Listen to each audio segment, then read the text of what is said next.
رات اپنی بیوی کے ساتھ ازدواجی تعلق قائم کیا، کسی وجہ کے باعث میں غسل نہیں کر سکا اور میرا شریک حیات بھی غسل نہیں کر سکا، تو اس حالت میں کیا کیا جائے؟ روزہ رکھ لینا ٹھیک ہے؟ روزے کی حالت میں اگر احتلام ہو جاتا ہے یا کسی بھی اور وجہ سے غسل فرض ہو جاتا ہے تو کیا روزہ ٹوٹ جائے گا؟ روزہ کس وجہ کے تحت اگر توڑا جائے تو کفارہ لازم ہوگا، اور کفارے کا بنیادی نظریہ کیا ہے اسلام میں؟ سحری کے لیے ایک ایسے وقت کا انتخاب کیوں کیا کہ جس وقت کوئی بھی نہیں دنیا میں کھاتا ہے؟ تو ایسے وقت کے لیے سحری کا انتخاب کیوں کیا؟ مجھ جیسے فوڈی آدمی کو روزے کی حالت میں یہ پوچھنا کہ روزہ تو نہیں لگ رہا، اس سوال کی شرعی حیثیت کیا ہے؟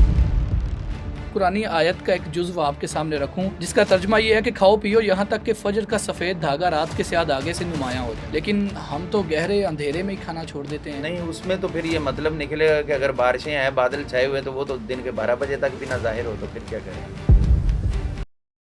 وہی ہے جو دکھ برے موسم کی ویرانی میں سینوں پر دھنک لمحوں کی خوشبو سے مہکتا ہاتھ رکھتا ہے، دلوں کو جوڑتا ہے اور پھر ان میں محبت نام کی سوغات رکھتا ہے۔ سفر میں راستے گم ہو، ردائے گم رہی کتنی ہی میلی ہو، غموں کی دھوپ پھیلی ہو، اسے کوئی کہیں جس وقت اور جس حال میں آواز دیتا ہے وہ سنتا ہے، بڑا ہی مہربان ہے، رحم کرتا ہے، وہی سچ ہے اور ہمیں سچ بولنے کا حکم دیتا ہے، سو اس کو یاد کرتے ہیں، اسی کے نام سے آغاز کرتے ہیں۔ بسم اللہ الرحمن الرحیم، اللہم صلی علی محمد وعلی آل محمد۔ ناظرین و سامعین، میں ہوں یاسین دورانی اور آپ مجھے ڈیلی پوائنٹ کے توسط سے دیکھ اور سن پا رہے ہیں۔ آج میری پہلی پوڈ کاسٹ اور انتہائی اہم پوڈ کاسٹ، اور اس پوڈ کاسٹ کو اہم بنانے کے لیے جو چیزیں پیش ہیں دراصل وہ شرعی مسائل ہیں، اور ایسے شرعی مسائل ہیں جو اکثر اوقات ہم مفتیان کرام یا علماء کرام سے ڈسکس کرتے ہوئے جھجکتے ہیں، لیکن آج شرم، جھجک، دہشت، پریشانی، ان تمام دیواروں کو توڑتے ہوئے ہم نے خاص طور پر اپنے پروگرام میں مدعو کیا ہے بڑی ہی معروف شخصیت مایہ ناز عالم دین جناب حضرت علامہ مفتی محمد احمد برکاتی صاحب سے۔ السلام علیکم سر۔ وعلیکم السلام۔ کیسے مزاج ہیں؟ الحمدللہ خیریت۔ مفتی صاحب روزہ تو نہیں لگ رہا؟ یہ کوئی ایسی بات نہیں ہے، تو شروع سے رکھتے آ رہے ہیں، تو اب بھی وہی ہے۔ چلیں یہیں سے آغاز کرتے ہیں پھر۔ کسی بھی مسلمان کو، بالخصوص مجھ جیسے فوڈی آدمی کو، روزے کی حالت میں یہ پوچھنا کہ روزہ تو نہیں لگ رہا، اس سوال کی شرعی حیثیت کیا ہے؟ اس میں جہاں تک شرعی حیثیت کی بات ہے تو ایسے سوالات کرنے نہیں چاہیے۔ اس کی وجہ یہ ہے کہ جس طرح اللہ تعالیٰ نے فرمایا وَلَنَبْلُوَنَّكُمْ بِشَيْءٍ مِّنَ الْخَوْفِ وَالْجُوعِ وَنَقْصٍ مِّنَ الْأَمْوَالِ، تو یہاں پر والجوعی اللہ تعالیٰ نے بولا ہے کہ ہم آپ کو ضرور آزمائیں گے کچھ چیزوں سے، جن میں ایک بھوک بھی ہے۔ تو روزہ جو ہے وہ بھوک ہوتا ہے، تو جب اللہ تعالیٰ آزما رہا ہے تو اس کو یہ کہنا کہ میں تو بڑی مصیبت میں پڑ گیا ہوں، تو یہ تو اللہ نے کرم کیا تھا، آپ کو توفیق دی روزہ رکھنے کی، اور آپ اس پہ واویلا کر رہے ہیں۔ جب اللہ تعالیٰ کسی پر کرم کرنا چاہتا ہے تو پہلے آزمائش میں ڈالتا ہے، اور جب وہ آزمائش میں پورا اتر جاتا ہے تو پھر وبشر الصابرین، ان کے لیے خوشخبریاں ہوتی ہیں۔ تو لہٰذا ایسے سوالات سے پرہیز کرنا ہی بہتر ہوتا ہے، اور اگر کر ہی لیا جائے سوال تو پھر اس کے جواب میں اللہ کا شکر ہی ادا کرنا چاہیے۔ زبردست۔ اچھا مفتی صاحب یہ بتائیے کہ لیٹس سپوز میں ایک شادی شدہ آدمی ہوں، میں نے رات اپنی بیوی کے ساتھ ازدواجی تعلق قائم کیا اور کسی وجہ کے باعث میں غسل نہیں کر سکا اور میرا شریک حیات بھی غسل نہیں کر سکا، تو یہ سوچتے ہوئے کہ چلو سحری سے پہلے اٹھیں گے تو غسل کر لیں گے، لیکن سحری سے قبل نیند ہی کھلتی ہے جب 5-6 منٹ رہ جاتے ہیں، تو اس حالت میں کیا کیا جائے؟ روزہ رکھ لینا ٹھیک ہے یا پہلے غسل کرنا پڑے گا؟ جی، اگر تو وقت انتہائی تنگ ہے تو پھر آپ کو پہلے روزہ رکھ لینا چاہیے، اس کے بعد آپ غسل کریں، لیکن اس میں 2 باتیں میں عرض کرنا چاہوں گا۔ پہلے نمبر پر تو یہ ہے کہ حضور صلی اللہ تعالیٰ علیہ وآلہ وسلم سے دونوں ہی چیزیں ثابت ہیں۔ اگر موسم سرما تھا تو آپ نے جو غسل فرمایا ہے وہ آپ نے فجر کی نماز سے پہلے جا کر فرمایا ہے، اور بعض دفعہ جو ہے وہ اس قسم کی کیفیات میں امت کی تعلیم کے لیے آپ نے نماز تہجد کے ٹائم پہ غسل فرمایا ہے جب موسم سرما ہے۔ موسم گرما میں آپ نے فراغت کے بعد جو ہے وہ فوراً بھی غسل کیا ہے، تو یہ امت کے لیے آسانی کر دی کہ آپ جب جیسے چاہو وہ کر لو، چونکہ تہجد فرض نہیں ہے تو عام حالات میں اگر آپ نماز سے پہلے بھی اٹھتے ہیں تو اس وقت بھی آپ غسل کر سکتے ہیں، لیکن چونکہ آپ کا سوال صرف روزے سے ریلیٹ ہے تو ہم نے دونوں کی وضاحت دے کر یہ بتا دیا کہ اگر وقت تنگ ہو تو پھر پہلے آپ روزہ رکھ لیں، اور اگر وقت تنگ نہیں ہے، وسعت ہے، تو پہلے آپ غسل جنابت کی حالت میں جو ہے وہ روزہ رکھا جا سکتا ہے۔ بالکل۔ اچھا روزہ رکھ چکنے کے بعد اگر میاں بیوی آپس میں ازدواجی تعلق قائم کریں تو وہ اس کی شرعی حیثیت ہاں وہ تو روزہ ٹوٹ جائے گا اس سے، پھر اس کا کفارہ پڑ جائے گا، اور ٹھیک ہے۔ کفارہ جو ہے وہ اس کا 60 مسکینوں کو کھانا کھلانا یا 60 روزے رکھنا یا ایک غلام آزاد کرنا۔ اچھا، کفارے کا کانسیپٹ کیا ہے، اور روزہ مطلب کس جو ہے وہ وجہ کے تحت اگر توڑا جائے تو کفارہ لازم ہوگا، اور کفارے کا بنیادی نظریہ کیا ہے اسلام میں؟ ہاں پہلے نمبر پر تو اس کا بنیادی نظریہ ہم بتا دیتے ہیں کہ کفارہ جو ہے وہ اصل میں ایک اتنا بڑا جرم ہے، اس جرم کی معافی کے لیے آپ جو اقدامات کرتے ہیں اور اس کو بیلنس کرنے کے لیے جو کرتے ہیں اسے کفارہ کہا جاتا ہے۔ ٹھیک ہے۔ اب اس میں کفارہ 60 روزوں کا ہے، اور وہ 60 روزے جو ہیں وہ پے در پے ہیں، لگاتار ہیں۔ اس کا مطلب یہ ہے کہ اگر عام حالات میں آپ 60 روزے رکھیں اور رمضان المبارک میں ایک روزہ رکھیں تو وہ ایکول ہوتے ہیں۔ صحیح ہے۔ تو لہٰذا جو آپ نے روزہ توڑ دیا ابھی عام دنوں میں جانا ہے، اگرچہ اس پہ ایک حدیث پاک موجود ہے، سرکار دو عالم صلی اللہ علیہ وسلم نے ارشاد فرمایا کہ جس شخص نے جان بوجھ کر روزہ توڑ دیا تو بعد میں غیر رمضان میں وہ زندگی بھر بھی روزے رکھتے رہے تو اس کے درجے کو نہیں پہنچ پائے گا۔ لیکن یہ بیلنس کرنے کے لیے 2 مہینے کی بات کہی ہے کہ وہ 60 روزے رکھے، پے در پے رکھے، تاکہ وہ اس ایک روزے کے لیول میں آ جائے جو اس نے روزہ توڑ دیا۔ صحیح ہے۔ اچھا، اللہ کریم نے روزے کا جو ہے وہ کانسیپٹ اسلام میں کیوں رکھا، اور بالخصوص سحری کے لیے ایک ایسے وقت کا انتخاب کیوں کیا کہ جس وقت کوئی بھی نہیں دنیا میں کھاتا ہے، تو ایسے وقت کے لیے سحری کا انتخاب کیوں کیا؟ جی آپ کا سوال بہت اہم ہے۔ اس میں سب سے پہلی بات تو یہ ہے کہ جو روزہ رکھنا اس میں سحری ہی کیوں کی گئی، اور پھر وہ سحری کا یہ وقت ہی کیوں رکھا گیا۔ اصل میں اس کے اندر امت کے لیے آسانی تھی۔ امت کے لیے آسانی یہ تھی کہ اگر وہ 24 گھنٹوں کا روزہ ہوتا تو وہ پھر ایک ہی ٹائم پہ رہتا، بالکل اسی پہ افطار اور اسی کے اندر ہی دوبارہ رکھنا۔ لیکن یہ ابتدا جو ہے آپ کی رات کی، تب اس کو افطار کروایا، اور جب وہ پچھلی رات اللہ کی رحمت والا ٹائم آیا تو آپ کو بتا دیا بھی اور کسی بہانے سے اٹھو گے یا نہیں اٹھو گے، روزہ رکھنے کے لیے تو اٹھو گے نا، تو وہ تہجد والا ٹائم ہے، اس کے اندر تم تہجد بھی ادا کر۔ تو یہ مفتی صاحب، دنیا میں ایسے مقامات ہیں جہاں پر 40 راتیں ایسی ہوتی ہیں کہ مطلب ان میں جو دن ہوتا ہے وہ 20-21 گھنٹے کا ہوتا ہے۔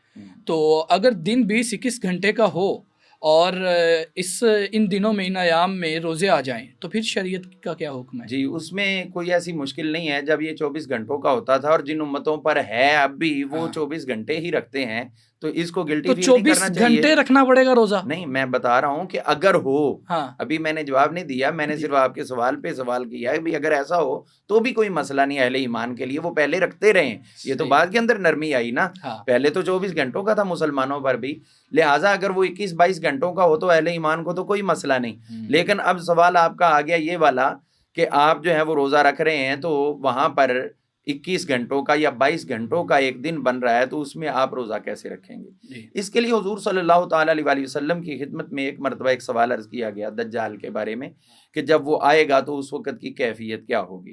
تو حضور صلی اللہ علیہ وسلم نے فرمایا جب وہ آئے گا تو اس وقت ایک دن جو ہے وہ 1 سال کے برابر ہو جائے گا، ٹھیک ہے، پھر اس کے بعد ایک دن جو 1 مہینے کے برابر ہوگا، پھر ایک دن 1 ہفتے کے برابر ہوگا، پھر عام دنوں کے برابر شروع ہو جائیں گے۔ تو صحابہ نے عرض کی حضور جب دن 1 سال کا ہوگا تو ہم وہاں نمازیں کیسے پڑھیں گے؟ تو آپ نے فرمایا جیسے اب پڑھتے ہو یہی اندازہ رکھ کے تم وہاں پر نمازیں پڑھو گے۔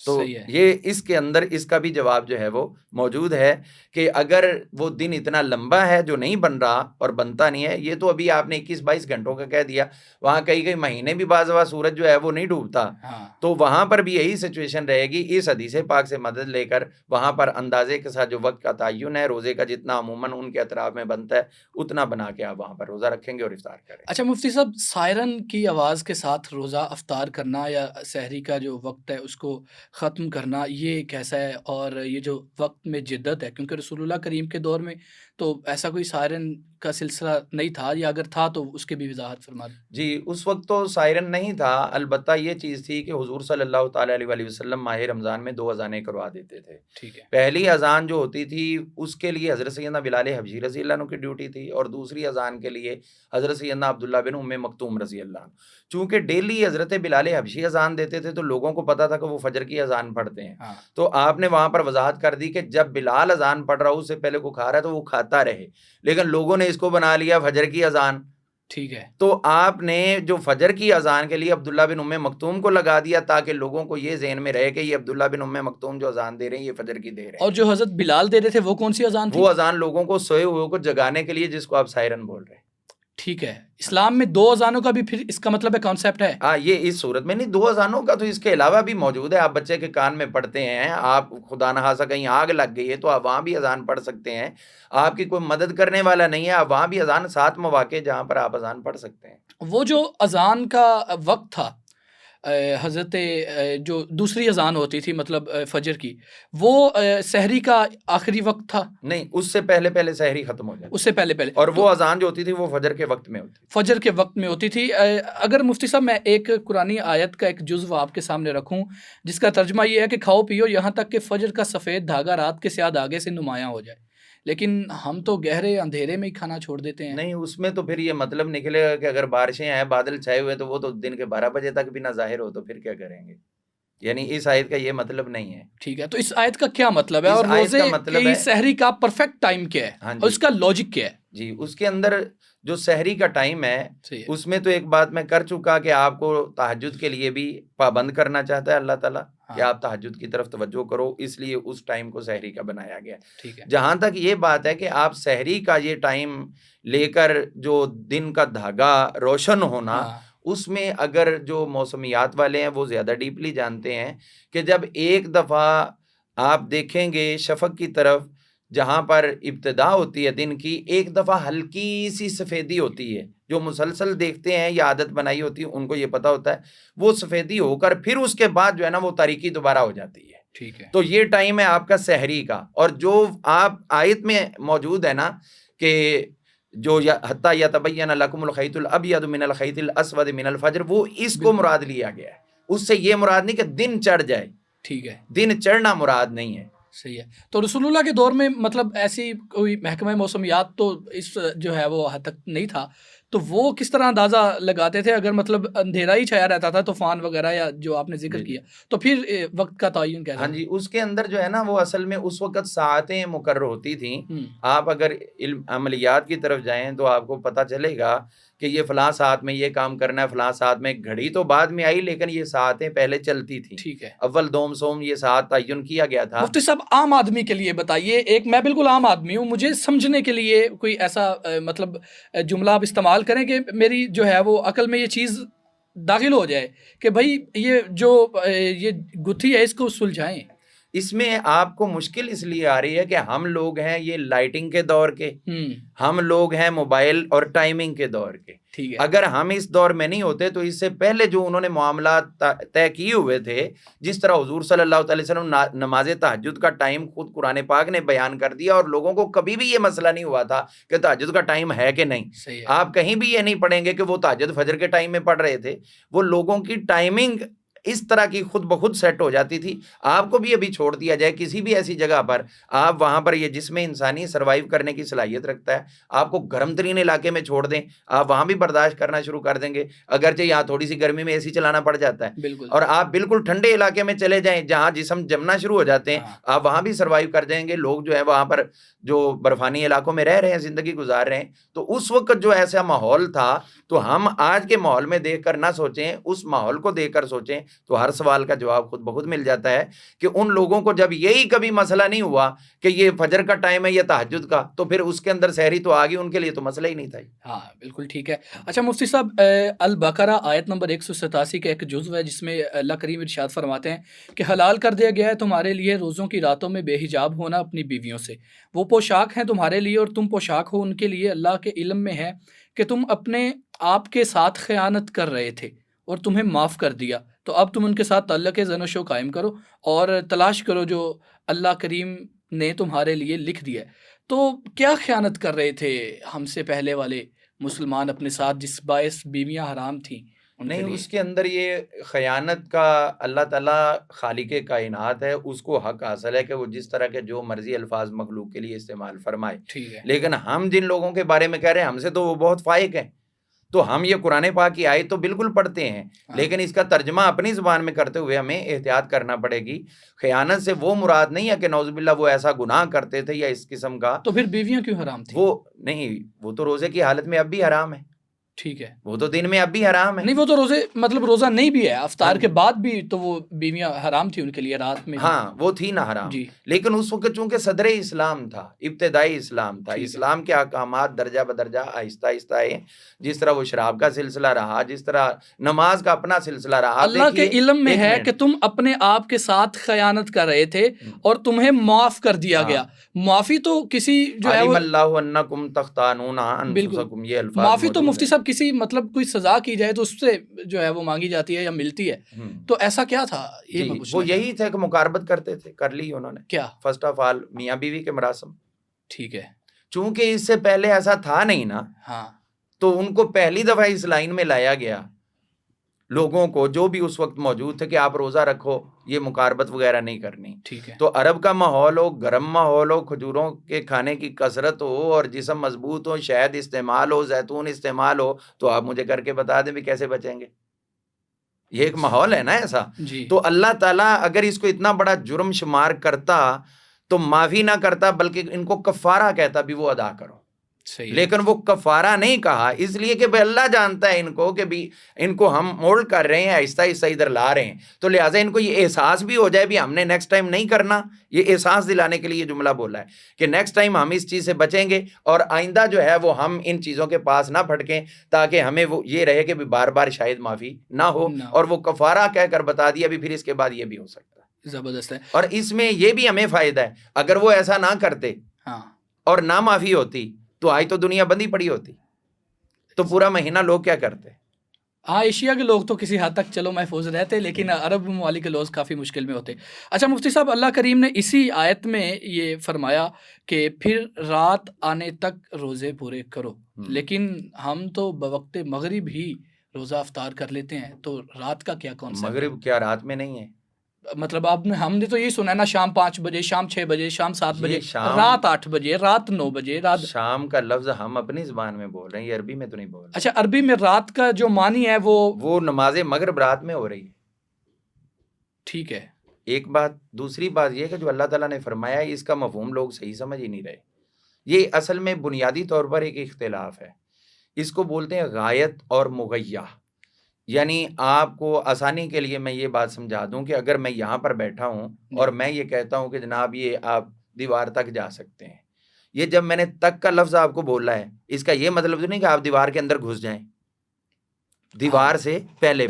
تو اللہ نے یہ لفظ نہیں بولا کہ اتم الصیام فی اللیل, رات میں روزہ مکمل کرو, بلکہ فرمایا اتم الصیام الی اللیل, رات تک روزہ مکمل کرو. ٹھیک ہے. اب سمجھ آ گئی ہے. یعنی رات سے پہلے تمہارا روزہ ہے, جیسے رات شروع آپ کا روزہ پورا ہو گیا. یعنی عربک کے مطابق, عربی کلچر کے مطابق رات جو ہے وہ تقریباً 5-6 بجے جب مغرب کا آغاز ہوتا ہے تو رات سٹارٹ ہو جاتی ہے. اور جیسے ہی وہ سٹارٹ ہوئی, آپ کا دن مکمل ہوا, مکمل ہوتے ہی آپ کا روزہ. تو پھر ہمارے ہاں رات کا کانسیپٹ غلط ہے.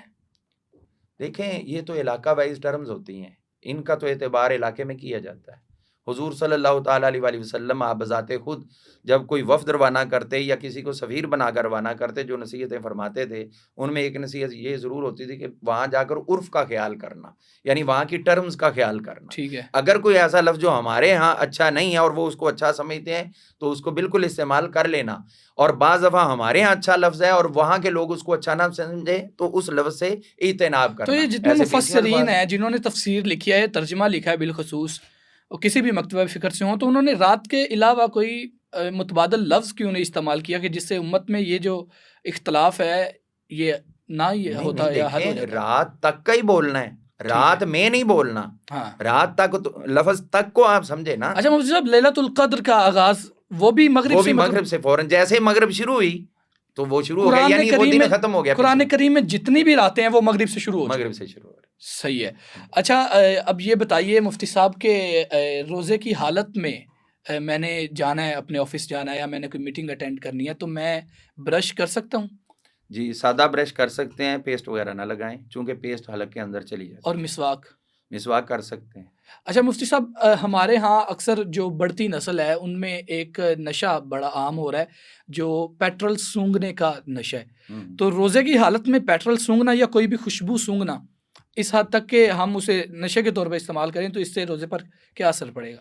دیکھیں روزہ تو خواہشات نفسانی کو ختم کرنے کا نام ہے. جب آپ نے وہ ختم ہی نہیں کی تو روزے کی تو آپ معراج پا ہی نہیں سکے. ہاں اور روزے کی شرعی جو ڈیفینیشن ہے وہ ہے هو الامساک عن الاکل والشرب والجماع بنیت التقرب اللہ تعالی. آپ کھانا پینا اور ہر وہ کام جو جماع کی طرف لے کر جاتا ہے اس سے آپ بچیں گے اللہ کا قرب پانے کے لیے. اب کھانا اور پینا جو ہے یہ تمام چیزیں چاہے وہ کسی بھی صنف میں ہو، چاہے آپ ناک کے ذریعے کھا رہے ہیں، چاہے آپ یہ تو سونگھ رہے ہیں، آپ یہ ہاں کھانا ہی ہے. آپ اگر کہتے ہیں نہ میں منہ سے کھاتا ہوں، میں نہ ناک سے سونگتا ہوں، نہ گئے ہوں میں ڈرپ لگوا لیتا ہوں، تو حکم تو وہی ہے. جو اندر چیز داخل ہو رہی وہ توڑنے کا سبب بن رہی. تو خوشبو وغیرہ استعمال کر سکتے ہاں ہیں؟ وہ بالکل کر سکتے ہیں. اور اگر خوشبو ہی کوئی مطلب اس طرح لیتا ہے نشے کے طور پر تو وہ بھی استعمال نہیں کر سکتے؟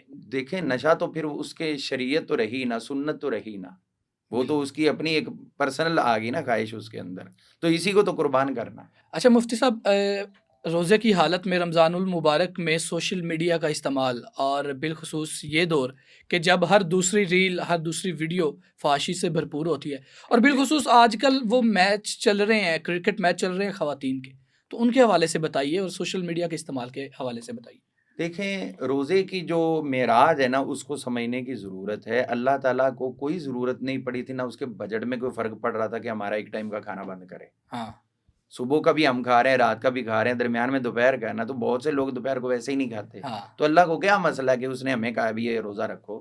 یہی ہمیں لائن میں تو لا رہا ہے. وہ روزے کی پہلے جو حکم ملا ہے یا باقی عبادات کا پہلے اسے سمجھنا چاہیے. وہ کیا ہے؟ جب ہم جنت میں تھے، یعنی ہمارے والد، سب کے والد، پوری کائنات کے باپ حضرت سیدنا آدم علیہ السلام اور حضرت سیدہ اما حوا یہ موجود تھے، تو ہم سب لوگ ان کے صلب میں تھے. کائنات کے جتنی بھی اولاد ہے وہ سب کی سب ان کے صلب میں تھی. وہاں پر پاکیزہ ماحول تھا، خوبصورت ماحول تھا، اور ایسا ماحول تھا جیسا خدا کی چاہت تھی. اب جب ہم زمین پہ آئے تو زمین کے گناہ، زمین کی علائشیں یہ ہم پہ لگ رہی ہیں. اب ہمیں رب واپس جنت میں لے جانا چاہتا ہے، تو وہ جو علائشیں لگ رہی ہیں، گناہوں کی صورت میں لگ رہی ہیں، نافرمانیوں کی صورت میں لگ رہی ہیں، عصیان کی صورت میں لگ رہی ہیں، ان کو جس طرح ہر چیز کے لیے لکل شعین سقالا، ہر چیز کے لیے کوئی نہ کوئی جدید زبان میں کہہ لیں کہ ہر چیز کے لیے ایک ریگ مار ہوتا ہے. ٹھیک ہے. اور جو دل ہے اس کے لیے جو ریگ مار ہے وہ اللہ کی یاد ہے. تو جو گناہ کر کر کے ہم آلودہ ہو رہے ہیں، اب ہر جو کپڑا میلا ہوا ہے وہ ہر ایک صابن سے نہیں دھلتا. بعض کو کوئی کیمیکل لگانا پڑتا ہے، بعض کو دھو کے دھوپ میں ڈالنا پڑتا ہے، بعض کو سائے میں ڈالنا پڑتا ہے. ہر ایک کی الگ ڈیمانڈ ہے. تو اسی طرح ہر گناہ کو بھی معاف کروانے کی الگ ڈیمانڈ ہے. تو وہ جو ہمیں کبھی نماز فرض کروائی ہے، کبھی روزہ فرض کروایا ہے، کبھی زکوٰۃ فرض کروائی، کبھی حج فرض کروایا ہے، یہ ساری چیزیں ہمارے جسموں پہ جو گناہ غلطیاں لگ رہی ہیں ان کو صاف کرنے کے لیے، تاکہ تمہارا جسم جیسے ہی مرو جنت کے اندر جانے کے قابل ہو چکا ہو. تو جب ہم اس معراج کو سمجھیں گے تو پھر ہم ہر چیز سے بچیں گے. اور اگر ہم اس کو سمجھ نہیں پائے تو پھر تو ہم اس کو ایک فارمیلٹی کے طور پہ لیں، یا فیشن کے طور پہ، یا ایک اپنے تہواروں کے طور پہ لے رہے ہیں، تو اس کی تو اللہ تعالیٰ کو کوئی حاجت ہی نہیں. خواتین کا کرکٹ میچ جو ہوتا ہے وہ دیکھنا کیسا ہے؟ خواتین کا جو ہے نا جی کرکٹ میچ، پہلا تو یہ ہے کہ بھی ان کو کھیلنا چاہیے کہ نہیں. ٹھیک ہے. وہ اگر ایسے ماحول میں کھیلتی ہیں جہاں باپردہ ماحول ہے، ان کو اس قسم کا ماحول نہیں ہے کہ ان کی عزت نفس، ان کی جسمانی جو اعضاء کی کیفیت ہے وہ ظاہر ہو، تو بالکل ان کو اسلام اجازت دیتا ہے کھیلنے کی، وہ چاہے دوڑ کی صورت میں ہو چاہے کسی بھی صورت میں ہو. لیکن اب تماشائیوں کی بات ہے، تو تماشائی جب دیکھ رہے ہیں اور پھر رمضان شریف میں دیکھ رہے ہیں، انٹرنیشنل چینلز پر چل رہے ہیں، دیکھیں اللہ تعالیٰ فرمایا غضوا ابصارکم، اپنی نگاہیں جھکا کے رکھو. تو کس کو فرمایا، کس کے لیے فرمایا؟ وہ مردوں کو فرمایا عورتوں سے چھپانے کے لیے، نگاہیں جھکانے کے لیے. اور اگر آپ نے یہ سوشل میڈیا لگایا اور ٹکا کے دیکھ رہے ہیں تو آپ نے تو اس آیت پہ عمل ہی نہیں کیا. تو مفتی صاحب یہ جو جنہیں ہم ترقی یافتہ علاقے بولتے ہیں، تو ان میں تو پھر بازاروں میں نکلنا بھی محال ہو گیا ہے اس مطابق کہ جو جتنی جو ہے بے پردگی عام ہو چکی ہے. دیکھیں یہ پردے کا سوال ایک الگ ہے. ٹھیک ہے. کہ پردہ کتنا ہونا چاہیے، اس میں علماء کا اختلاف ہے. لیکن پردہ کتنا ہونا چاہیے عورت کے لیے؟ اس کا جو پردے کی انتہا ہے نا وہ یہ ہے جو حضرت سیدنا عبداللہ بن عباس رضی اللہ عنہ کر کے دکھایا تھا. آپ نے کپڑا لے کر اوڑھنی اوپر لی اور اس کو منہ کے آگے ڈال کر، اور یہاں سے انہوں نے ایک آنکھ کی جگہ کھول کے رکھی اور یہ فرمایا کہ یہ ہے اصل پردہ عورت کے لیے. عورت کے لیے، کہ اس طرح ہو کہ تمہارے قدم بھی جو ہے نا وہ بھی دکھائی نہ دینے پڑیں. یہ اس عورت کے لیے جو عورت اللہ تعالیٰ کا وہ قرب خاص چاہتی ہے جو واقعتاً اس کو ولیہ کاملہ بنانے کا درجہ رکھتا ہے. اب رہ گئی بات اجازت کی. ٹھیک ہے. آپ کو بھی اللہ نے کہا ہے نماز پڑھو، کھڑے ہو کے پڑھو، قیام، رکوع و سجود، ہر چیز جو ہے پرفیکٹ، وہ پوری احادیث میں ملتی ہیں. لیکن اگر آپ بیمار ہو گئے ہیں، آپ رکوع صحیح نہیں کر سکتے تو اسلام نرمی کر رہا ہے. آپ سجدہ نہیں کر رہے تو اس پہ بھی نرمی کر رہا ہے. آپ قیام نہیں کر سکتے اس پہ بھی نرمی کر رہا ہے. یعنی آپ کی اپنی ڈیمانڈ جو حقیقت میں ہے. اب جہاں آگی پردے کی بات، تو پردے کے اندر بھی اصل تو وہی ہے جو بتا دیا گیا ہے، لیکن اب اس کے بعد جو ضرورت ہے، جس قدر گنجائش ہے، اس کے اندر میکسیمم جو نکال دیا گیا. امام اعظم ابو حنیفہ رضی اللہ عنہ انہوں نے کہا کہ اتنا جسم دکھانے کی اجازت ہو سکتی ہے جتنا حج کی ادائیگی کے دوران حالت احرام میں اس کو اجازت ہے. یعنی چہرہ، ہاتھ اور پاؤں یہ اس سے مستثنا ہو سکتے ہیں، باقی جسم وہاں پر بھی چونکہ عین حج کے دوران بھی ظاہر نہیں کر سکتی. حالانکہ مرد کے لیے ایک کندھا جو ہے وہ ظاہر کرنا ضروری ہے، اور وہ پیٹ کا ایک حصہ بھی عام طور پر نظر آتا رہتا ہے، تو عورت کو اس کی اجازت نہیں ہے. تو لہٰذا اصل پردہ وہ ہے، ضرورت کے تحت یہاں تک ہو سکتا ہے. لیکن آپ کے جو پہلے سوال کا تعلق ہے وہ اس بات سے ہے کہ بھی اب مرد کیا کریں. تو مردوں کو کہا ہے وہ ان کو چھوڑو، وہ کیا کرتی کیا نہیں، یہ آپ کا مسئلہ نہیں ہے، یہ ان کا مسئلہ ہے. آپ کا مسئلہ ہے اپنی نگاہیں جھکا کے رکھو. کیا کہنے. اچھا مفتی صاحب، خواتین جو پریگننٹ خاتون ہے اس کے شرعی احکام کیا ہیں روزے کے حوالے سے؟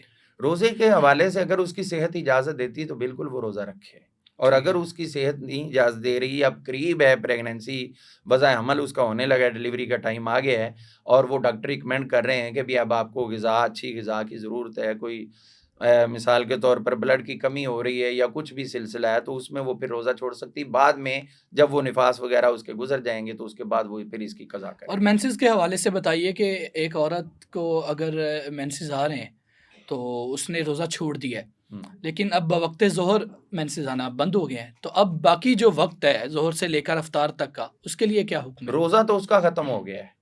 ٹھیک ہے، روزہ اس کا ختم ہو گیا ہے، جیسے ہی داغ بھی لگ گیا ہے تو روزہ ختم ہو گیا ہے. لیکن اب اس کو چاہیے کہ مومنین کے ساتھ وہ جو معاملات چل رہے ہیں اس میں شام تک کھانے پینے سے پرہیز کرے. روزہ اس کا ختم ہو گیا. اور اگر روزہ رکھا ہے لیکن جو ہے وہ مینسز آ گئے ہیں بوقت ظہر، تو پھر وہی روزہ ختم ہو تو گیا. اس کا چاہے پھر وہ کفارہ اصل کے دینا ٹائم پڑے پہ گا؟ بھی آئیں گے تب بھی ختم. کفارہ نہیں ہوگا، اس کی قضا ہوگی.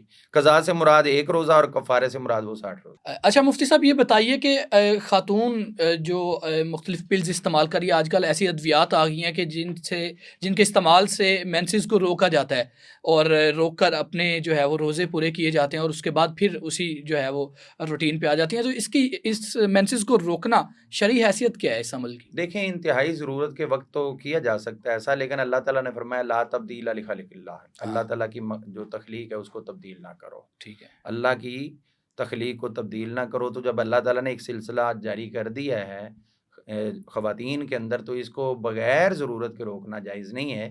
روزے رکھنے کا شوق اپنی جگہ پر ہے، لیکن جب اسلام نے ہی رخصت دے دی ہے تو پھر یہ روزہ رمضان شریف کے بعد بھی رکھیں گی تو ان کو ثواب و روزوں والا ہی نصیب ہوگا. ٹھیک ہے. نماز دے دی، مسلمانوں کو اپنے قریب کر لیا، 70 ماہوں سے زیادہ پیار بھی کر لیا، روزہ دے دیا اور قریب کر لیا، تو پھر کیا ایسی محبت اللہ پاک کو ہوئی یا ایسی کیا ضرورت پڑی کہ ان مومنین کو انہوں نے اپنے گھر میں ہی 10 دن کے لیے بلا لیا اعتکاف کے لیے یا 3 دن کے لیے؟ یہ ذرا بھی بتائیے کہ کیا ضرورت پیش آئی؟ اعتکاف کا مطلب یہ ہوتا ہے کہ اپنے آپ کو روک لینا خالق کے دروازے پر.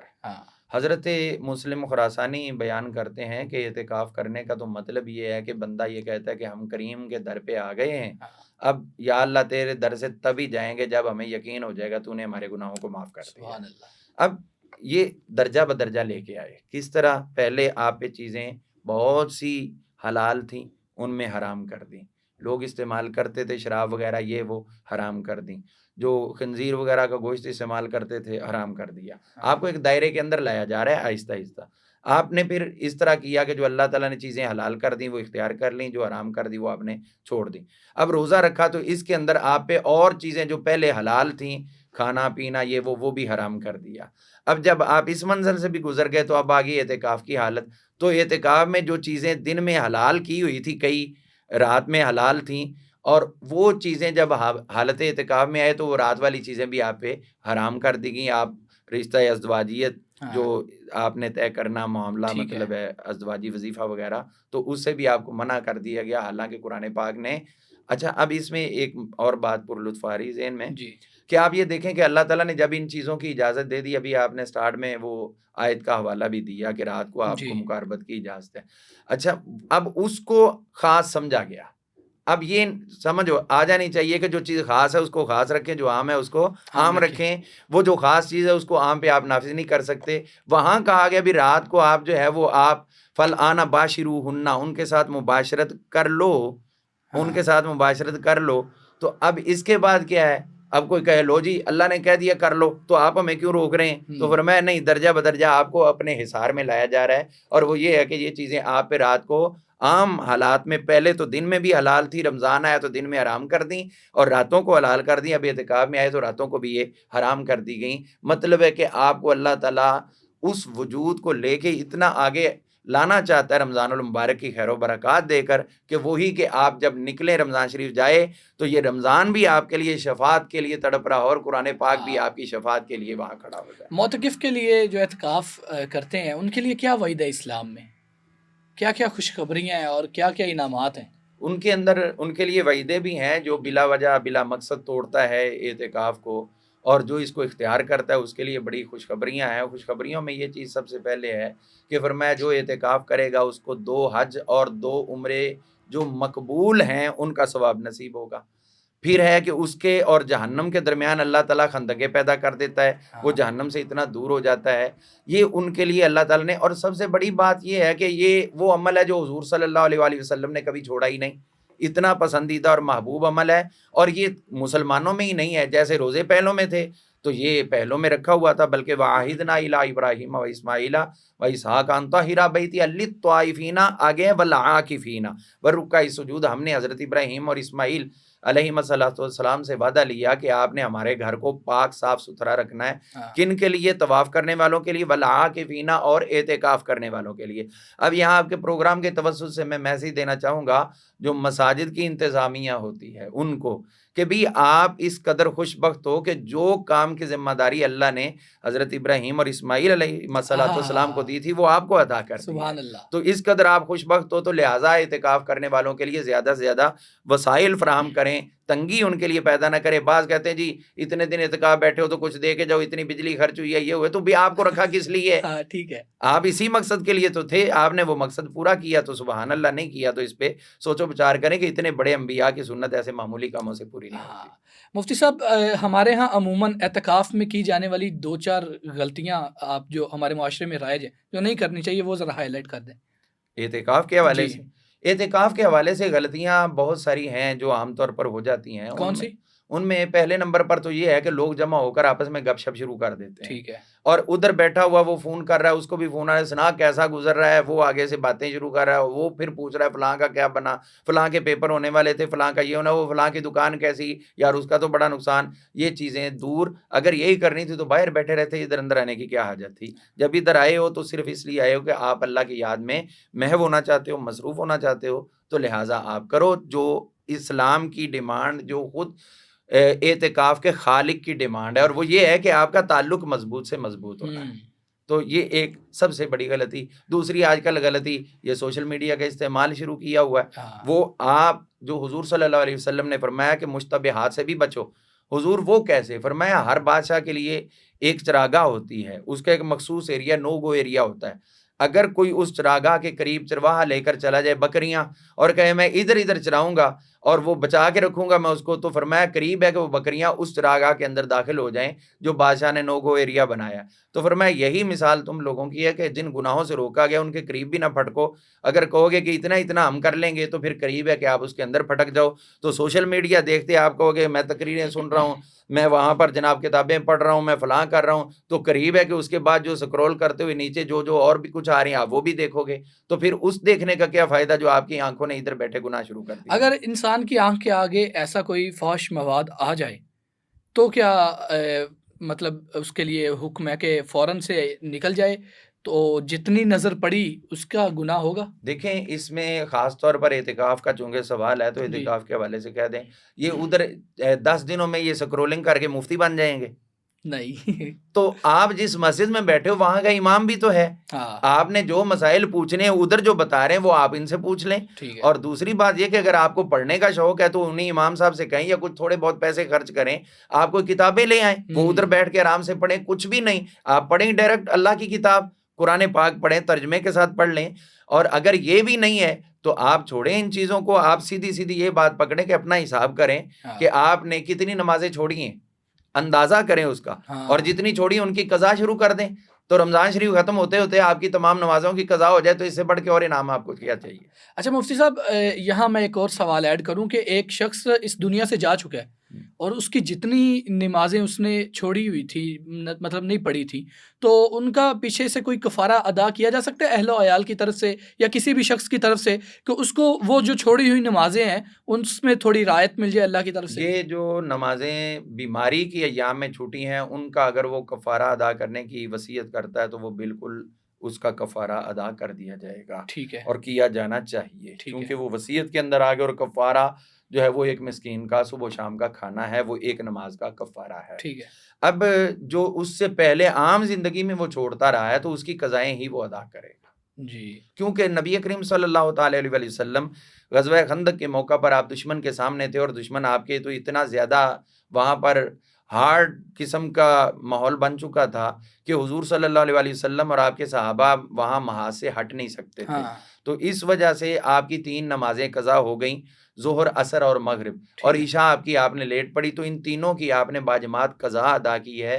آپ وہ اس طرح فدیے کی صورت میں نہیں گئے کہ اتنے پیسے دے دوں تو 3 ماہ، مطلب یہ فدیہ کا کوئی کانسیپٹ نہیں ہے نہیں، اسلام میں؟ کانسیپٹ تو ہے، جب وہ بیمار تھا، ایام المرض میں بیمار تھا، نہیں ہے، ویسے ہی سیدھا چھٹی فوت ہے۔ ہو گیا تو اس کا اس طرح نہیں ہے، اب پچھلے اس کے لیے جتنا صدقہ و خیرات کر سکے ان کو کرنا ہے۔ اچھا مفتی صاحب، یہ بتائیے کہ روزے کی حالت میں اگر احتلام ہو جاتا ہے یا کسی بھی اور وجہ سے غسل فرض ہو جاتا ہے تو کیا روزہ ٹوٹ جائے گا؟ اور اگر ٹوٹ جائے گا تو فوراً جو ہے وہ غسل کرنا ہے، یا اگر روزہ نہیں ٹوٹتا تو غسل کیسے کریں گے؟ مطلب جو ہے وہ گرگرا کریں گے یا ناک میں پانی چڑھانا، یہ کیسا؟ اچھا، اس کے اندر یہ پہلی بات ہے کہ اگر احتلام ہوا ہے، کو خواب میں کیفیت بن گئی یا ویسے ہی، تو اس کے اندر اگر ہو گیا ہے تو پھر روزہ نہیں ٹوٹے گا بالکل بھی، اور وہ جا کر جتنا جلدی سے جلدی ہو سکے غسل کر لے، اس کا روزہ قائم ہے۔ ٹھیک ہے، اب دوسری بات یہ آ گئی کہ اس کی اپنی ایفرٹ اس کے اندر شامل ہو، تو پھر اس کی 2 قسمیں ہیں۔ ایک تو یہ ہے کہ کیا اس نے اپنے وجود کو بھی استعمال کیا ہے کہ نہیں، وہ کس طرح کی ہے، اگر تو وظیفہ زوجیت ہے تو پھر تو اس کا کفارہ پڑے گا، ٹھیک ہے، اور اگر وہ ناکح الید یہ استعمال نہیں کرنا چاہیے، ہاتھ وغیرہ استعمال کر کے کیا ہے، تو اس کے اندر حضور صلی اللہ علیہ وسلم نے فرمایا ناکح الید ملعون، جو ہاتھ سے ایسا گناہ کرتا ہے وہ لعنتی ہے۔ تو یہ اس قسم کی کئی خواہ روایات، روزہ ہو یا نہ ہو، ہاں بالکل، عام حالات میں بھی اس کی اجازت نہیں ہے، اس پہ لعنت ہے رسول ہاں اللہ اس کی۔ طرح اگر اس نے کیا ہے اور ہاتھ سے برائی کرنے والے پر رسول اللہ کی لعنت ہے، لعنت ہے، بالکل خواہ روزہ ہے یا نہیں یا ہے۔ نہیں ہے، بالکل۔ ٹھیک ہے، تو اب روزے کی حالت میں اگر اس نے اپنی ایفرٹ کر لی اپنے ہاتھ سے اور انزال ہو گیا تو روزہ ٹوٹ گیا، لیکن اس کا کفارہ نہیں ہوگا، اس کی قضا ہوگی، یعنی ایک روزہ رکھا جائے۔ یہ جو بات آپ نے کی یہ بڑی امپورٹنٹ بات ہے، اور جو ہے وہ کافی اہمیت رکھتی ہے بالخصوص اس دور میں، کہ رسول اللہ کی لعنت ہے جو ہاتھ سے برائی کرتا ہے۔ رسول اللہ کی لعنت جس شخص پر ہو جائے، اس شخص پر مطلب پھر اس کی کیا ویلیو ہے اس معاشرے میں، یا بطور انسان اس پر جو لعنت ہے وہ کتنا اثر رکھتی ہے؟ اس کے اندر اس کو سب سے پہلے یہ سوچنا چاہیے کہ اگر اس نے یہ کام از خود کیا ہے، ظاہر ہے چھپ کے کیا ہے، تو اس کے گناہ کا اس کو پتہ ہے، اس کو ظاہر نہ کرے، تو اسی طرح باطن میں اللہ تعالیٰ سے اس کی توبہ کرے اور اخلاص سے توبہ کرے اور آئندہ اس چیز سے بچنے کا اللہ تعالیٰ سے وعدہ کرے، تو وہ لعنت جو ہے وہ وہاں سے ختم ہو جاتی ہے۔ اور اگر وہ پھر بار بار کرتا ہے اور توبہ بھی نہیں کرتا تو پھر ظاہر ہے کہ حضور صلی اللہ علیہ وسلم کا فرمان ہے جس پہ ہم لعنت کر دیں پھر وہ ہمارے قریب نہیں ہوگا، اس کا مطلب ہے کہ یہ عمل کر کے وہ خود رسول اللہ صلی اللہ علیہ وسلم سے دور ہو گیا ہے۔ مفتی صاحب، ہمارے نوجوانوں میں یہ کسی حد تک عام ہے، تو کیا شریعت نے جس نوجوان کو لت لگ چکی ہے ہاتھ سے برائی کرنے کی، تو کیا شریعت نے کوئی ایسا طریقہ بتایا کہ جس سے یہ چھوڑی جا سکے؟ دیکھیں، یہ میں نے پہلے بات ایک کہہ دی کہ یہ جسم انسانی اللہ تعالیٰ نے اس قابل بنایا ہوا ہے کہ جس ماحول میں چاہیں یہ سروائیو کرتا ہے، وہ اگر خود چھوڑنا چاہیں تو کوئی بھی مسئلہ نہیں، ایک دن کا وہ جو دن گزر گیا وہ آخری تھا، اس کے بعد دوبارہ نہیں ہوگا، لیکن جب وہ چھوڑنا ہی نہیں چاہتے تو پھر کیا ہوگا؟ کچھ ہاتھ سے برائی کرنے والے کے لیے سزا کیا ہے اسلام میں؟ یہ ظاہر ہے کہ اس کا خفیہ عمل ہے، ٹھیک تو ہے، اس کے اندر اس سے بڑھ کے اور کیا سزا اللہ ہوگی سے تو کہ خفیہ نہیں ہے نا؟ جی اس سے بڑھ کے اور کیا سزا ہوگی کہ حضور صلی اللہ علیہ وسلم جو رحمت للعالمین ہے اس پہ لعنت فرما دی. تو اس سے بڑھ کے ایک مسلمان کے لیے اور سزا ہو سکتی ہے؟ بالکل کوئی اور سزا نہیں. اچھا مفتی صاحب، اب روزوں کے حوالے سے رسول اللہ کریم صلی اللہ تعالیٰ علیہ وآلہ وسلم کی کوئی ایسی بات بتائیے کہ جو سنتے ہی سینہ ٹھر جائے. روزوں کے حوالے سے تو حضور صلی اللہ تعالی وسلم کی ہر بات ہی ایسی بات ہے جسے سینہ ٹھرتا ہے اور ٹھرنا ہی چاہیے. بالکل، کوئی کوٹ اس میں کریں. آپ یہ دیکھیں نبی کریم صلی اللہ تعالی علیہ وآلہ وسلم آپ نے روزوں کے حوالے سے، چونکہ یہ آخری ایام چل رہے ہیں، اس میں ہمارے سامنے یہ بات واضح فرما دی کہ روزے دار ان کا یہ درجہ ہوگا، یہ مقام ہوگا، قیامت کا دن ہوگا. اچانک بہت سے لوگ ہوں گے جن کو اللہ تعالیٰ پر عطا کرے گا اور وہ پروں کی مدد سے اڑتے ہوئے جنت کے دروازوں تک پہنچ جائیں گے. ہاں، تو حضور صلی اللہ علیہ وسلم سے عرض کی حضور وہ کون سے خوش بخت لوگ ہیں جو پروں کے ساتھ اڑ کے جنت کے دروازوں پہ پہنچیں گے؟ تو آپ نے فرمایا کہ وہاں پر رضوان خازن جنت ان سے پوچھے گا، کہے گا کہ بھئی آپ کون لوگ ہو؟ ابھی تو ادھر حساب کتاب شروع ہو رہے ہیں، ادھر تو معاملات، اور آپ اٹھ کر یہاں بھی پہنچ گئے، تو یہ کیسے ہو گیا؟ تو وہ یہ کہیں گے کہ ہم وہ عبادت بڑے دل لگا کے کرتے تھے جس کا لوگوں کو پتہ نہیں ہوتا تھا، ہم چھپا کے عبادت کرنے والے سبحان تھے، اللہ. یعنی ہم روزے رکھتے تھے تو ہمارے پاس اتنا مال ہی نہیں تھا جس کا حساب کتاب ہوتا، تو روزے ہم پھر بھی شوق سے رکھتے تھے. تو اللہ تعالیٰ نے وہ خفیہ عبادت رکھنے کی وجہ سے ہمیں یہاں سے پر عطا کیے، میدان معاشر سے ہم اڑ کر یہاں تک پہنچ گئے. سبحان تو اللہ. یہ ہے روزے کی اتنی برکت کہ آپ یہ روزہ بھی رکھیں اور ایسا خفیہ اور اس کا حق اس طرح ادا کریں کہ آپ سے ہر قسم کا حساب کتاب ہی اٹھا لیا جائے. مفتی صاحب اختتام کی جانب چلتے ہیں. ایک شادی شدہ جوڑا ہے اور نئی شادی ہوئی ہے، تو وہ آپس میں روزے کی حالت میں بوسو کنار کر سکتے ہیں، رومانس کر سکتے ہیں؟ نبی کریم صلی اللہ تعالیٰ علیہ وآلہ وسلم کے پاس دو قسم کے لوگ آئے تھے. ایک شخص آیا، اس نے اجازت مانگی، آپ نے اس کو منع کر دیے. ایک آیا تو اس کو اجازت دے دی. تو جو لوگ پاس بیٹھے تھے انہوں نے عرض کی حضور ہمیں سمجھ نہیں لگی، ایک نے اجازت مانگی اس کو دے دی اور ایک کو آپ نے منع کر دیا، یہ کیا ڈیفرنس ہے؟ تو سرکار نے فرمایا کہ یہ جس کو اجازت دیا یہ ہے، آپ نے دیکھا نہیں کہ یہ بوڑھا آدمی ہے، ہاں، یہ خود پہ قابو رکھ سکتا ہے، اور یہ جس کو آپ دیکھ رہے ہو یہ نوجوان ہے، یہ خود پہ قابو نہیں رکھ سکے گا، یہ پھر اس کام میں چلا جائے گا اور اس کے بعد پھر یہ روزہ توڑ بیٹھے گا اور اس کے بعد یہ کام کرے گا. مطلب اگر خود پر قابو رکھا جا سکے صرف بوسو کنار تک تو جائز ہے تو جائز. کسی بھی کے لیے بھی، خواہ وہ بوڑھا ہے خواہ وہ نوجوان ہے. ہاں جی، لیکن نوجوان عام طور پر ہے ہی اسی لیے نوجوان کے قابو نہ رکھ سکے، قابو رکھ لیے تو وہ بھی بوڑھوں میں ہی آ گیا. مفتی صاحب 30 روزے رکھے، تراویح بھی پڑھی، اور اب عید آ چکی ہے، تو ہمارے ہاں اکثر ایسے ہوتا ہے کہ فیملیز جو ہیں وہ عید پر بازاروں میں نکل آتے ہیں یا تفریحی مقامات پر چلے جاتے ہیں. نوجوان بالخصوص جو ہے وہ کپڑے شپڑے پہن کر بوفرز لگائے ہوتے ہیں اور اس طرح کی ساری ایکٹیویٹیز کا آغاز بالکل کر دیتے ہیں. تو ان کے لیے آپ کیا کہنا چاہیں گے؟